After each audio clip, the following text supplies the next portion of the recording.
আসসালামু আলাইকুম। এখানে একটি টিন শেড বাড়ি। তো বাড়িটির সামনে যে বারান্দা আছে, বারান্দাটা কিন্তু ছাদ। তো এটা অনেক আগেই ছাদ ঢালাই দেওয়া হয়েছিল। এখন ওনারা বলতেছেন যে এখানে ছাদের উপরে আবার জল ছাদ, যেটা ঢালাই দেওয়ার মতো বালু দিয়ে ওইটা ঢালাই দেওয়ার কথা।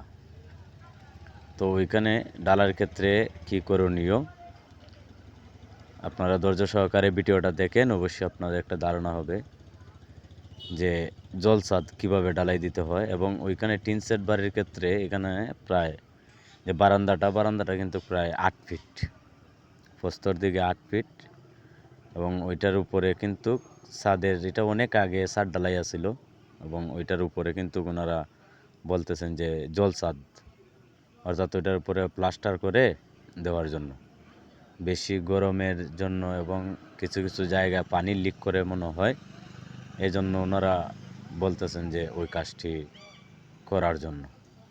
তো ওই জায়গাটার যে বারান্দাটা আছে, বারান্দাটা ভালোভাবে ক্লিন করা কাজ শুরু হয়েছে। এখানে প্রায় দেখতে পারতেছেন, প্রথমত কিন্তু ওই জায়গাটা ভালোভাবে টুকাই নিতে হবে এবং পরিষ্কার করতে হবে, এবং জল ছাদের ক্ষেত্রে কি বালু দিয়ে ঢালাই দিতে হবে, এবং অনেকেই দিতে চান।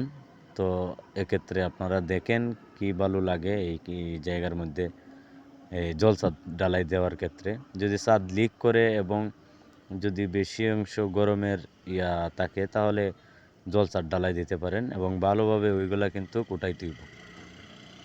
ভালোভাবে যে ময়লাগুলো আছে এগুলা কিন্তু ভালোভাবে ক্লিন করতে হইব। তারপরে কিন্তু আপনার সিমেন্টের যে গুলা আছে গুলা দিয়ে কিন্তু প্লাস্টার করতে হইব। জল ছাদ বলতে যে এই সিলেকশন বালু আছে, যে পাথর বালুটা, সেটা দিয়ে কিন্তু তোমার প্লাস্টার করা হয় এবং ঢালাই দেওয়া হয়। তো চিকন বালু দিয়ে দিলে আসলে হবে না। চিকন বালু দিলে দেখা যায় যে উঠে যাইব, কারণ বেশি দিন টিকবো না।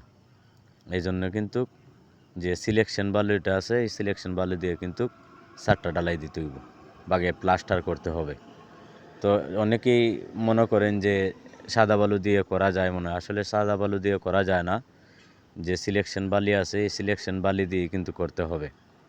আর যদি জল ছাদের ক্ষেত্রে আপনি সিলেকশন ছাড়া দেন, তাহলে বেশি দিন টিকবে না। দেখা যায় যে অনেক সময় এটা উঠে যেতে পারে। তো এক্ষেত্রে তো আর এই খরচটা করার তো মানা হয় না। তো ওইখানে দেখেন যে প্লাস্টার করা শেষ। এখানে ভালোভাবে আপনার সিমেন্টের গুলা দিয়েতে ওই জায়গাটার মধ্যে কিন্তু প্লাস্টার করা হয়েছে। এখন বর্তমান অবস্থায় যে এই যদি কোনো লিক থাকে এবং থাকে, তাহলে আর কোনো সমস্যা হবে না, প্লাস্টার করা হয়ে গেছে। এবং প্লাস্টারের পূর্বে কিন্তু সিমেন্টের যে গুলাটা আছে এটা আবার দিতে হবে, প্লাস্টারের শুরুতেও দিতে হবে, এবং এখানে যে আছে সিমেন্টের গুলা আছে এইটা কিন্তু আবার প্লাস্টারের পরে কিন্তু দিতে হবে। আবার সাথে সাথে দিলে হবে না, এর পরের দিন দিতে হবে। যে সিমেন্টের গুলাটা আছে এটা কিন্তু পরের দিন দিতে হবে। তো যারা করবেন ওইভাবেই কিন্তু সিমেন্টের গুলাটা ছাদের মতো নয়, যেমন ছাদ ঢালাইয়ের পরের দিন কিন্তু গুলা দেওয়া হয়, যে সিমেন্টের গুলা আছে এটা, এবং ওই ক্ষেত্রে কিন্তু এখানে প্লাস্টারের ক্ষেত্রে যে প্লাস্টারের পরের দিন কিন্তু গুলাটা দিতে হবে, না হয় এক্ষেত্রে আপনার যে সমস্যা হতে পারে। তো দেওয়ার আগে কিন্তু ভালোভাবে পানি দিতে হবে, দেওয়ার পরে কিন্তু